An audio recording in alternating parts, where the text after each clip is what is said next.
And welcome our community. This is the Upper Dublin School District Legislative Meeting of November 12th, 2018. We are in the Cardinal Room. It is 7:01. I'd like to call the meeting to order. We will begin. Yesterday was Veterans Day, and I'd like to ask Mr. Lynn, who served us proudly in the U.S. Army, to lead us in the Pledge of Allegiance. Thank you, sir.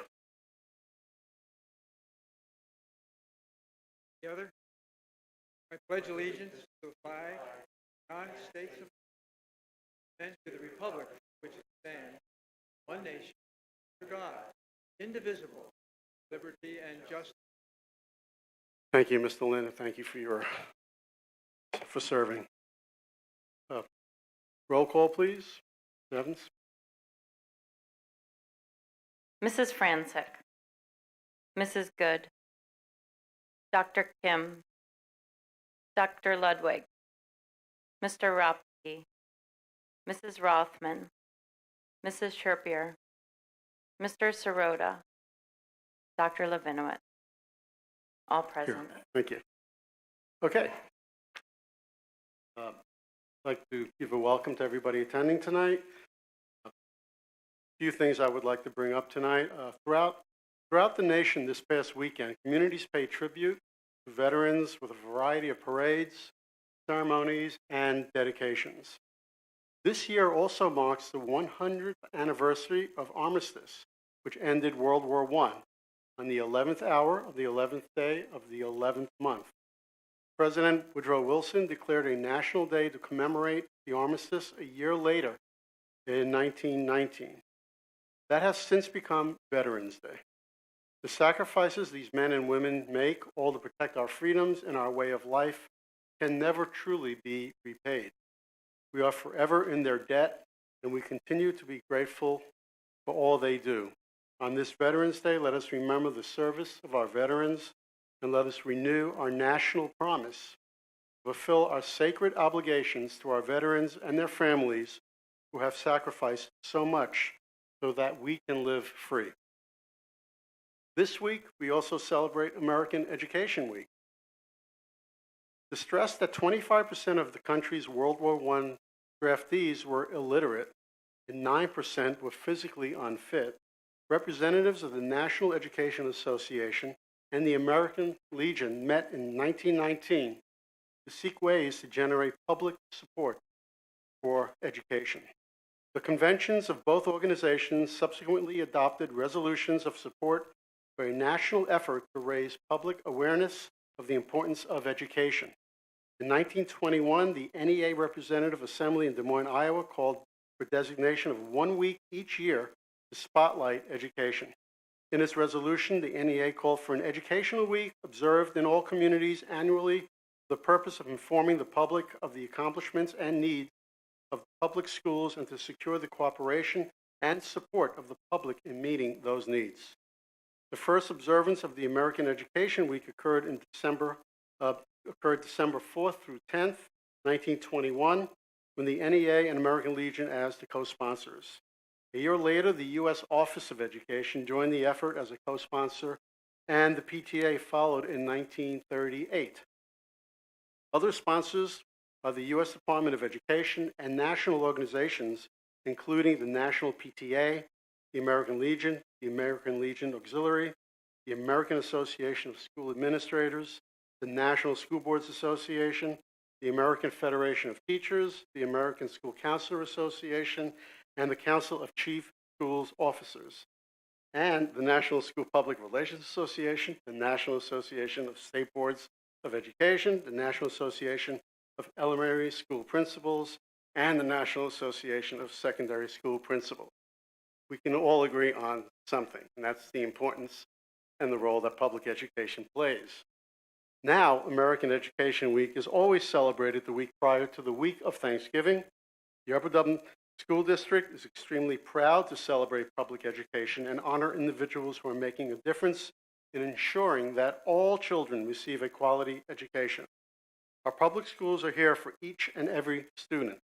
No matter the circumstance, everyone is welcome and all deserve the support, tools, and time to learn. I encourage our parents and the entire community to visit our schools this week. I know that we will be visiting all schools to just see some of the amazing things occurring every day in Upper Dublin. Thank you. Okay, I would now move to the Kaplan for the Student Government Association report. Daniel. Thank you, Dr. Levinowitz. With an exciting October coming to a close, students' spirits are kept high with Thanksgiving break right around the corner. 3 weeks ago, the school got together to enjoy a wonderful Spirit Week, followed by our Coronation Ball. Recently, Minithon has continued raising money for their event this Saturday, November 17th. They just raised about $8,000 with their first annual online auction. On a different note, this past week, the Upper Dublin Theatre Department put on their fall play, Murder on the Nile. It was a success, and students have begun preparing for their auditions this coming Monday, November 9th, for Winnie the Pooh Kids, the children's theater production. Also, tomorrow night is the choir's fall vocal recital. Additionally, our marching band team did very well at their last meet and are now ranked number 3 in the state. In sports news, our 10-1 Upper Dublin varsity football team won their playoff game with a score of 27-0 this past Friday and are preparing for their next game against Unionville this coming Friday. In addition, most fall sports seasons have come to a conclusion, while our winter teams, such as our indoor track team and basketball teams, are just beginning. It is Education Week this week, so around the schools in Upper Dublin, you might just catch a parent in class with their child. Thank you. Thank you, Mr. Kaplan. I'll now turn it over to Dr. Yanni for his report. So I'd like to welcome everyone.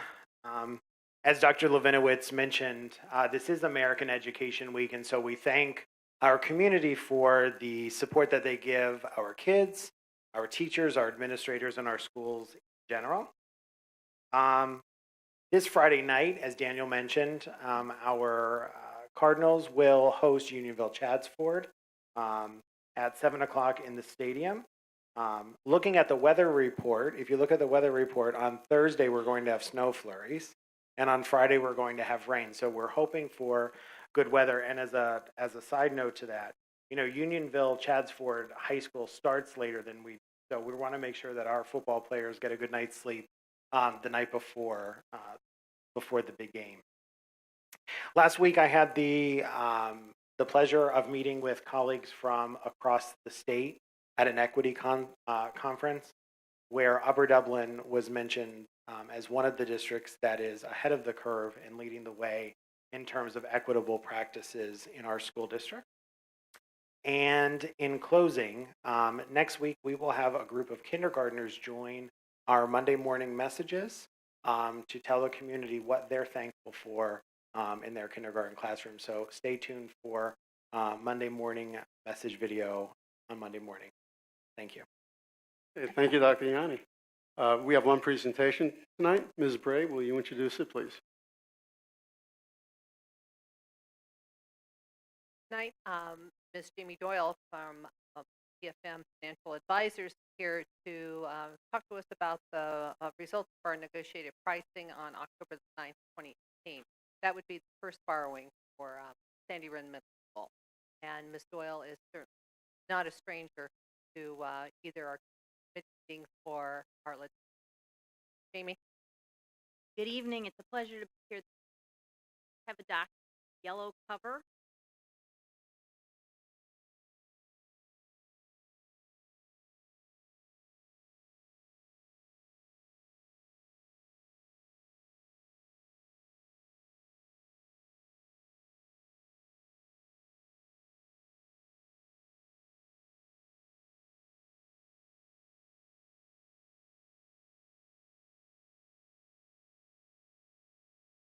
If at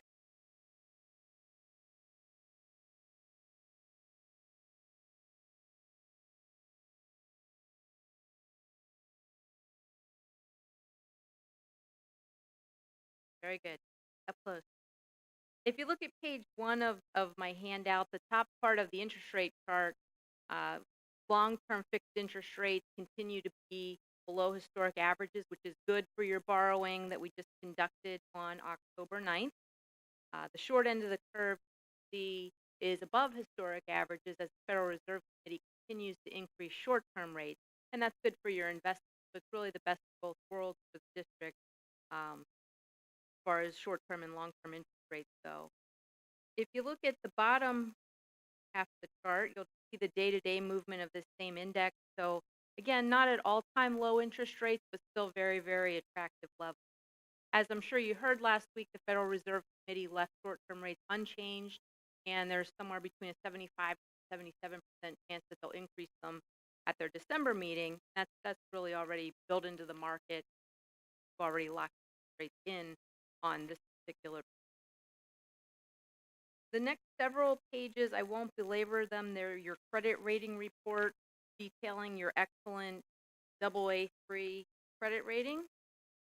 So I would encourage you to peruse that at your leisure. Going to jump back to page 13. This is the amortization schedule for $9,770,000, the first step, if you will, referring back to the Act 34 hearing, that's step 1 borrowing for 2018. And you can see in column 3 interest rates that are locked in, and more importantly in column 4 the yields that are locked in. And if you were to compare this to your Act 34 hearing booklet this evening, or back to your parameters bond sale document that you voted on October 8th, you would see that we did better by about $1.1 million over the life of this first step. So excellent results that you were able to lock in October.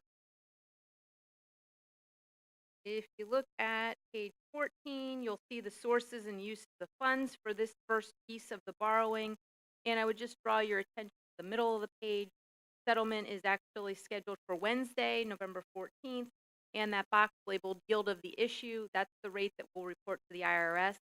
You're effectively issuing this first almost $9.8 million at just under 3.45%. So excellent rate.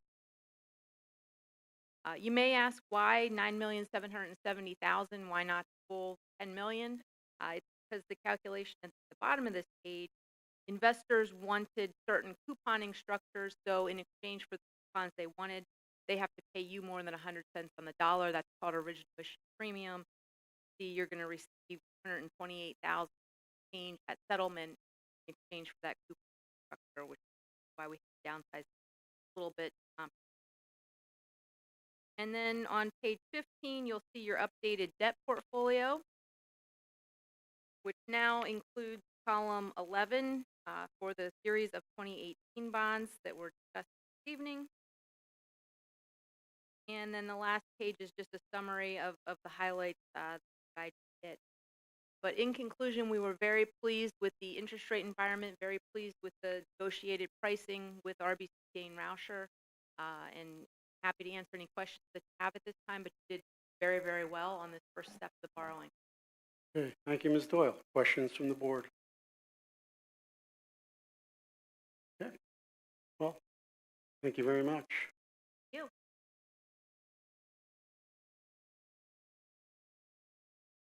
Okay, we'll move on to the agenda tonight. Start off with community input. So kindly step up to the podium, state your name, where you reside, and the community input is limited to 4 minutes. Is there anyone?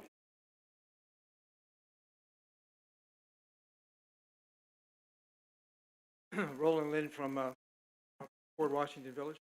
I want to make a couple of comments, actually about comments themselves. 4-minute rule. Last legislative meeting, I made a comment regarding a meeting that I was at in regard to how the Field of Dreams was actually considered at that a number of meetings, and school board members had promised that it would be inviolate and that they would not do anything to build on that stretch of ground that then became called the Field of Dreams. After my presentation, which is only allowed for 4 minutes, and you have to rush through these things in order to get everything in 4 minutes, and sometimes things are overlooked or hastily said. But subsequent to that meeting, I had to leave the building and could not wait around for the 4 minutes at the end of the meeting to refute a statement that was made by one of the school board members who said that she had attended the school board meetings that she had been at and had never heard that those statements that I had made were actually well-founded. Well, it turns out that subsequent to that time, I pointed out to that person that through email conversations that the meeting that I was referring to were prior to the ones that school board member had made a comment about. We agreed through emails that we were talking. I was talking about one thing. He was referring to another. She was right in what she said. I believe I was right in what I said. I stand by it still. So my point tonight is that I think it would be interesting and useful if the school board would allow, through the 4-minute meetings that are allowed, that whenever a statement of fact, not in a statement of opinion, but only a statement of fact is made and can be immediately refuted by the, and something is said, such as we had here, the school board member refuted the comment. But if it could be refuted, statement of fact, that at least another 2 minutes should be allowed to the speaker, regardless of whatever it is, to be allowed to refute in a 2-minute rebuttal, because I know you don't want to go into an unlimited debate process. It doesn't. I agree with you. It doesn't work. I think the 4-minute rule is too restrictive, but nevertheless, I think it would be useful and informative if on a statement of fact, that you would allow the person to rebut any statement that's made, which you have unlimited time to rebut. But if you could just give a few minutes of time just after the statement is made, to allow for rebuttals of fact. Okay, please step up. So if there's any other community input, if we can have the next person ready to go, that would be helpful. Yeah, my name is Bill Swan, Glenside, Dr. Levinowitz, some members of the board, Dr. Yanni. I just wanted to say congratulations to the Marching Cardinals for their third place win. I got the bronze award this past Saturday at the statewide competition in Allentown. Did a fabulous job. For those who might not have seen the revised performance that they're putting on, including crowd, I understand there might be one more chance this Friday's football game that they do of it. And if you haven't seen them, Mr. Horn has thousands of photos online of the entire season, which feel free to look at. However, on another note, there's something I mentioned many months back regarding the grading rubric and scoring, stuff like that. At the time, I mentioned there was a teacher who gives students, the rubric says excellent, good, satisfactory, needs improvement, which typically I would understand as A, B, C, and D, and then anything else falls off, that would be a failure. But for a satisfactory, he's actually grading with a 40%, which is failure. I'll present, a copy of the rubric. I would have thought, him or the rest of the staff might have been reminded about, having some sanity on their grading, on their scoring. But, unfortunately, I'll have to mention it again. And it'd be great if between now and the time marking period 1 grades go in, if the teacher could go back and rescore some more adequate semblance, matching a point scale to the wording. If a satisfactory is a C, which would be a 70, 75, go back and rescore the time for first marking period.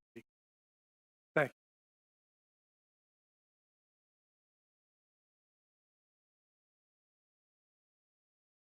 Jen Cousins, Fort Washington. I'm just re-asking a question I asked during the statement during the Act 34 hearing. We still haven't received a long-term capital plan, and I'm wondering when we are to expect that. It's been over a year. Part of the recommendation, something we were supposed to do before the middle school construction started. Wondering when that's going to be available. Then.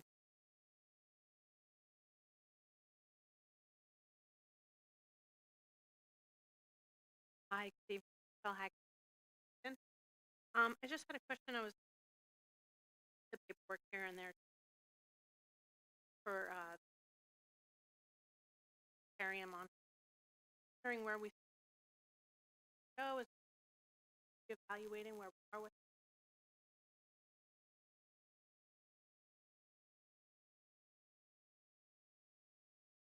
Okay, we'll close community input. Deanna. Let's start from the last question and work that back. The planetarium is not listed as an alternate bid because it's not an alternate. It's part of it's part of the building. It's not being considered an alternate. So the planetarium is in the project. Mr. Swan, I will reach out to you via email tomorrow so that I can get copies of that so I can see exactly what you're looking for. Okay, I'm more of a visual person, so it'll be helpful.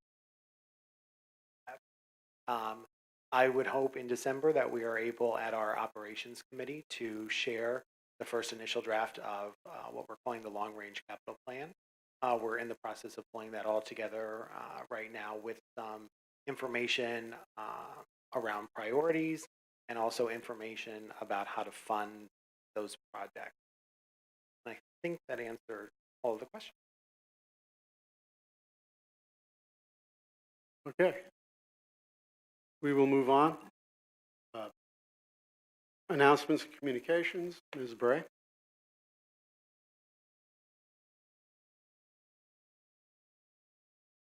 Run in this evening. Thank you. Thank you. Minutes to approve? However, board would kindly approve the October 9th, October 8th minutes. That would be appreciated. Okay, October 8th legislative meeting minutes. Do I have a motion to approve? Okay, Rothman. Second? Ms. Good. Second. Any comments or questions? Seeing none, all those in favor, please say aye. Aye. Anyone opposed? Moving on to the Education Committee, curriculum recommendations. Dr. Ludwig. There are two motions for tonight. A is enrollment, which is for information. The two motions are student activities and conferences. Both were discussed in the Education Committee. There are a few additions to the conferences, but I would move that we accept both these. Second, Francis, comments or questions? Seeing none, all those in favor, please say aye. Aye. Anyone opposed? We are moving down to Mr. Sirota.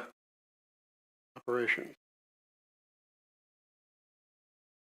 Thank you. We have 5 motions tonight for operations. All 5 were discussed at the operations committee, so I would move that we take all 5 together. Second, Ms. Roth. Comments or questions? Okay. The operations committee recommendations. All those in favor, please say aye. Aye. Aye. Anyone opposed? Thank you. Finance committee. Okay. Ms. Good. Yes, I'm going to take item A and B separate since they're uniquely new. I'd like to make a motion that we pass A and B. Okay. Second, Dr. Ludwig. Items A and B, the usual items that we approve at this time. Any comments or questions? Seeing none, all those in favor, please say aye. Aye. Anyone opposed? Moving on. Okay, so then I'd like to also make a motion that we approve items C and D that were covered at the Finance Committee. Second, Dr. Ludwig. Comments or questions? Seeing none, all those in favor, please say aye. Anyone opposed? Okay. Personnel. Okay, I'd like to make a motion that we approve item A, personnel report, which was discussed at executive session. Second, Ms. Rancic. Comments or questions? Seeing none, all those in favor, please say aye. Anyone opposed? Thank you. Next item. I'd like to make a motion that we approve item D, early retirement incentive plan. Second, Ms. Francis. Okay. Comments or questions on the early retirement incentive? Seeing none, all those in favor, please say aye. Anyone opposed? Okay, policy. Ms. Roth. Thanks. We have a number of policies tonight for second reading and adoption. They're listed in the printout. We also have a number of 3 for second reading and appeal. We also have a number of first reading policies for tonight, and as well as administrative regulations. I'll take those all together. Make a motion. Okay. Dr. Kim, a second. Comments or questions on the policy section agenda tonight? I think we need to talk about a little bit policy 006, as that is on there. Sure It thing. was something that we discussed at the last policy committee meeting, of course, because it's the first reading for tonight. Policy 006 talks about meetings or school board meetings and how they're conducted. One of the changes that is on here tonight is talking about community input or public participation. In this, it's in the order of business of how meetings are conducted. The recommended change is to have public participation. The first public input on a board meeting would be for action items only for taxpayers and residents.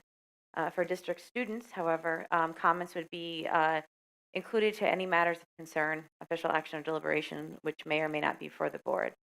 This was something that has been brought up by administrators, our solicitor, in how other districts handle public input. Our second public participation, the community input at the end of the meeting, would be for any matters of concern.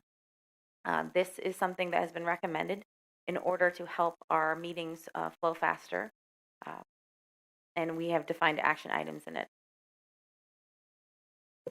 Okay, we had a first, we had a second by Dr. Kim. All those in favor of the policy committee recommendations tonight, please say aye. Anyone opposed? Moving over to other business, Sherpier. Okay, I'd like to make a motion that we accept the EAC report titled Creating Challenging Learning Environments for All UD Learners in Elementary and Middle School.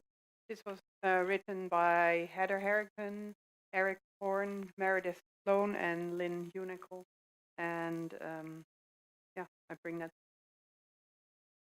This is to accept the one last EAC report we haven't seen yet. Mm-hmm. Okay, second? Where was that? Ms. Good. Okay. Comments or questions? As always, we do thank the EAC for their work. Okay, is there, all those in favor of approving the acceptance of the EAC report, please say aye. Aye. Anyone opposed? Okay, item B and other business, Dr. Ludwig. Item B, I move that we approve district comprehensive plan for 2018-2021 as required by the PA Department of Education. Okay, second? Okay, Ms. Franzik. Dr. I just want to point out to those of you that are in the room, as well as folks that might be watching either live or that will watch at another time, the comprehensive plan document tonight that is being approved is simply the compliance piece that we're required to do by the Pennsylvania Department of Education. There was a call for volunteers that was sent to the community for folks who might want to be part of groups to work on real strategic action planning around teaching and learning, technology, engagement, finance, operations, and human resources. Those names have been collected. We had a really great response, and so we'll be in touch this week with folks. The good news is I think the majority of folks are getting their first choice of what committee or what subcommittee they wanted to be on. So I thank the community for that. Okay, we had a first and second. This is the District Comprehensive Plan, 2018 through 2021. All those in favor, please say aye. Aye. Anyone opposed? We're moving on to the Liaison Committee reports. First one, Dr. Ludwig from Montgomery County Intermediate Unit. The MCIU did not meet during October. They will have a meeting in November, this Wednesday night, and then will not have a meeting in. Thank you. Moving on to Montgomery County Legislative Committee. Rothman. Thanks. We had a meeting on October 24th. We do have a session that was discussed at that meeting about schools work campaign. There's a meeting in our area at the King of Prussia on this Saturday. A number of us on the board, as well as administrators, are scheduled to attend. We will have another legislative meeting at the end of the month. Okay. Eastern Center for Arts and Technology will be meeting this Wednesday. At that time, the Joint Operating Committee's annual dinner will be held. This year, we're inviting the presidents and vice presidents of all of the sending districts, along with all the superintendents. So we look forward to the attendance of Ms. Rothman will be there, and Mr. Rofsky will be there, and the solicitor will be there. So we're looking forward. And I'll be there too. And the superintendents. So come hungry. Thank you. Moving on to Excellence and Equity Steering Committee, Dr. Kim.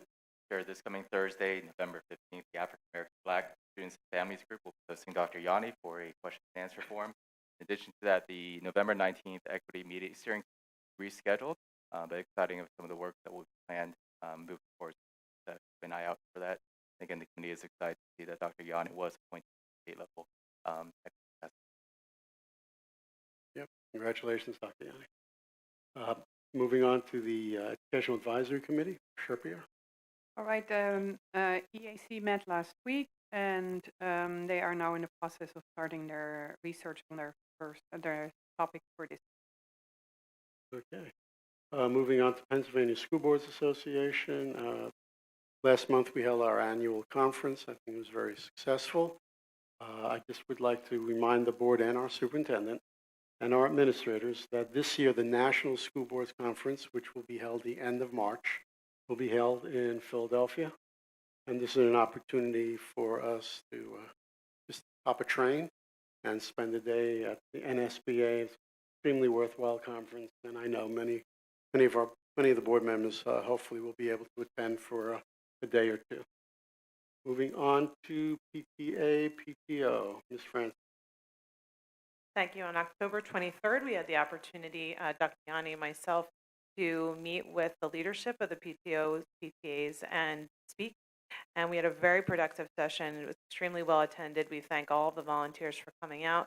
We had a great dialogue about all of the successful programming, and also are committed to both supporting those groups, but also developing some new resources to help them in their work. So we look forward to continuing. Thank you. Mr. Rofsky, Township, District. Yes, we met a couple weeks ago, representing Township, also Dr. Leda was there, Ms. Page there, and Dr. there. Spoke about the land development process of Sandy Run, had that on track. Talked about other land development projects that are with the Township.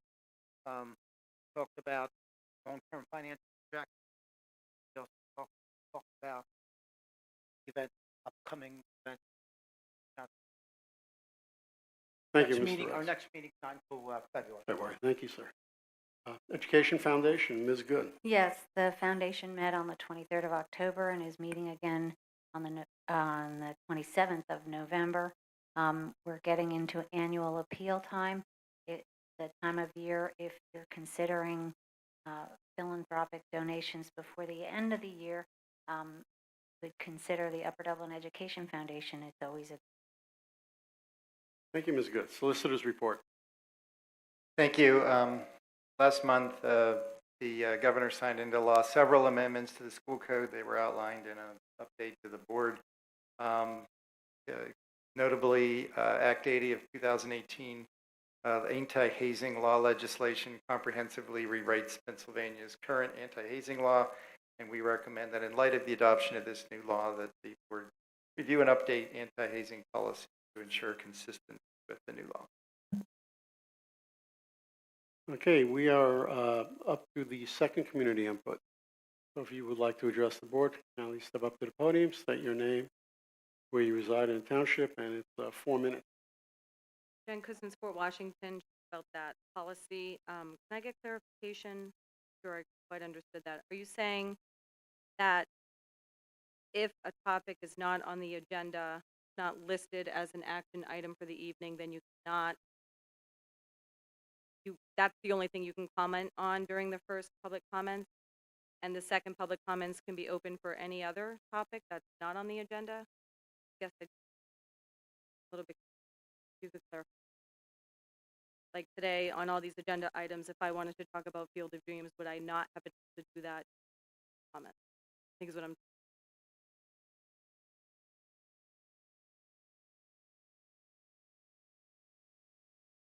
Hello, Andrew Bush, Maple Glen, Jarrettstown Elementary. Also about the policy, to add on to Jen just said, I think listen, first of all, I want to say that I do value everybody's time and appreciate all of your time and effort that you put into everything that the board does. But when you have important issues that come up, like in the beginning of the school year with the whole transportation issue, the bus depot, Sandy Run Middle School, at the time that was first coming up, they are high visibility items, as well as the budget if it's not on the agenda. Recess at one point was obviously a hot topic. These hot topics gain the interest of a large percentage of the community, and the people that do come from the community to hear the discussion on that. I don't know if it's based on this new policy, if how it's going to be. They'd have to wait until the end to have a chance to speak once, and then there would be feedback that would possibly be given by the people here, and there'd be no chance to have a second chance to rebut on that on topics that are not part of the meeting agenda. It also will keep everybody that's in the community here longer, and probably keep you guys here even longer in that regard. And everybody, including you, and I understand this, has has family at home that will also need to be either put to bed for the elementary school kids and stuff like that, for the parents that are coming out for the first community input. I think it's valuable that the community input's earlier, because then that gives the people the chance to have a second feedback to questions maybe they weren't answered initially by accident or not, as well as if they have to leave, they can then see that community input and even potentially get some feedback back in someone else that maybe they weren't able to provide that second input. I think it also precludes people who are invested in certain aspects of our community that has a direct impact on us, whether or not they are a taxpayer or a current resident of the community. An example of that would be essentially our water issues that we've had. One. So I ask that you guys reconsider this policy change. I think it's when that word does get out, I think to the community, I think they're going to be very upset, and I think it should be put to another revote potentially, and maybe a different clarification of what is really meant by this. I think it's there's a potential that it will look like it is trying to quiet the community even more, and I don't think that's your intention, but I think that's what it's going to come out to be. And I hope it's not that way. Thank you. Okay, seeing nobody else stepping up, we will close community input. One more. Hi, my name is Tim DeMoss. I'm not sure this is actually the best or proper form. I think my- Where do you reside? Willow Grove. Sorry, Willow Grove. This just had to do with recently the real estate bill due on the 31st. And I've had a nice email exchange with Klein. Lived here my whole life, and we pay our tax at the 1 point deadline. Bringing. Most recently, our bill was $6,900. I had worked hard, borrowed money, got it in the account time, but I wound up writing a check from the. We have a separate account. I wrote from the wrong account. I actually thought everything was good. Found out after the fact, check didn't clear. My bank usually covers, but did not. So I can already know he was very empathetic. I've Leslie Nyland's messages in the past. You have no power to do anything about it. I could understand there are probably lots of reasons. Someone might say, oh, just give me 3 more days, I'll have it. So I just want to at least someone state that anybody looked at my bank, they would see the money was physically there. It was the wrong account. And then kind of what the, if anybody knows the history of why such a hard and fast brick wall, 10%, no questions asked. I figured it just happened because I'm still kind of waiting to see how it plays out, but I think I know what's going to happen. As Michael and I have emailed a couple of times to have human faces here, at least hear the story. And feels, in a way, it feels, at least in this specific case, like when I don't even have the money to pay the $690 fee. Figure it out the next 2 months. $900 is still sitting in the bank waiting to be collected. So I don't know the history behind it, or if anybody knows why, as opposed to a rolling penalty or something. I can understand, again, why you wouldn't want to have to take the time to investigate everybody's situation. But so I'm not even necessarily even asking that, but I think if I'm paying the $690, I guess I kind of at least put it on record what had happened. And curious if anybody knows why it's policy or who it would be that actually is ultimately saying no. The treasurer says our office has no power to do anything about it. Really, I just want to thank you. Okay, anyone else? Closed community input. Mr. Ruth? Sure, I'll start with the last speaker first. Mr. DeMoss's question. The 10% penalty for late is state. That's a state law. That's where that derives from. That's not a penalty that Upper Dublin School District or the township imposed. That's who comes up with that. The Upper Dublin School District does have a board policy number 623. It's on their website, which talks about the process for requesting a waiver of interest penalties. Coming to a school board meeting is not that process, so I don't want anybody to think that by coming to the school board meeting they've invoked the policy. That's not it. So you go back, read the policy 623, and follow the procedure. And that's how to deal with it. Mr. Klein is correct. He has no power to waive interest or penalties. With respect to the, I believe it was Ms. Kunitz's question regarding policy 006, the other speaker, as presented, the proposed amendment would in fact limit the first public comment period to those matters that are action items. In other words, they would have to be listed on the agenda for a board vote. The legal underpinnings of that are the Sunshine Act requires that everybody have a chance, public participation occur before the board votes on a particular item. So it's pretty common among school boards and townships to have that first public comment limited to action items, and that is to make sure that the board gets to action items, that the board has heard debate on the action items prior to their actually voting. And then, if there's other items that people want to bring to the attention of the board, we're still free to do so. It would just take place after the business of the board is done. There's obviously sides to that, but I wanted to make sure everybody understood what the legal underpinnings of it were. Public comment also is not taken at committee meetings. It's done outside of meetings, of communications to the board, all that.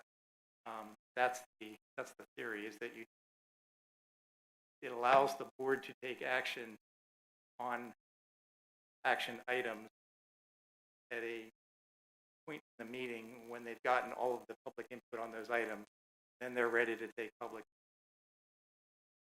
That's the rationale.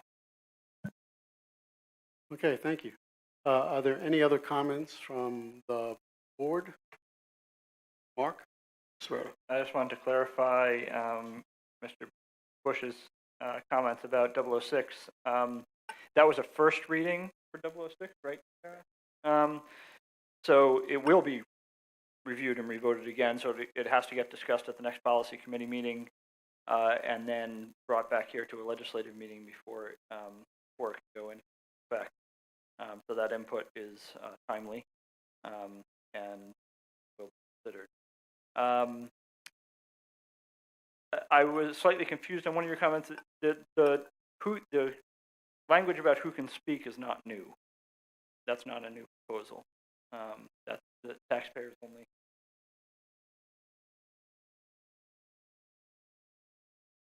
That language is actually being expanded in terms of,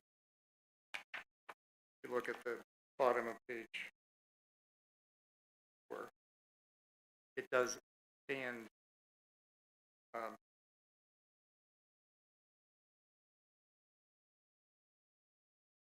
but it doesn't expand who can speak. It expands the process by which they're followed. But you're right. Residents and taxpayers has always been. It's always been residents and taxpayers. That's never been anything other than residents and taxpayers here or pretty much anywhere else. Right. So if you were proposing that should be different, it would be helpful to have that feedback before the next policy committee. But I wasn't clear if that's what you're saying.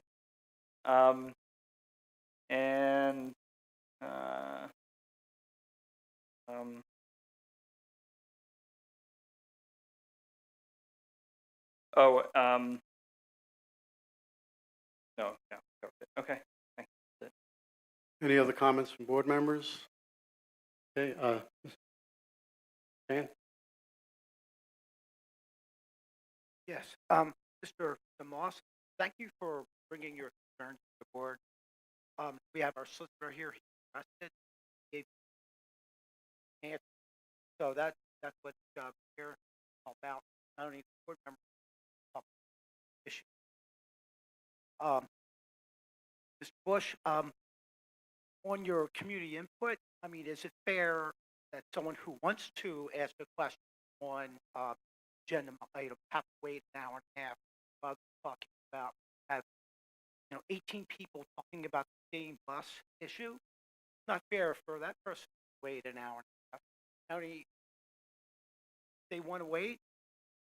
They could wait in terms of addressing their concerns after the agenda items that are also addressed by staff during the meeting. So if a public person comes up and says, asks a question about the agenda item, staff could address it during the meeting while the agenda item is being discussed. So that was another reason why we thought that it was important for the first public comment to only be about the agenda item. The second one can also excuse staff if the time is so late to them staying. Have a student spokesperson, he could leave. Why does he need to stay for until 11 o'clock, where that one meeting last talked about so that was one of the reasons why we thought about having agenda items. Dr. Kim?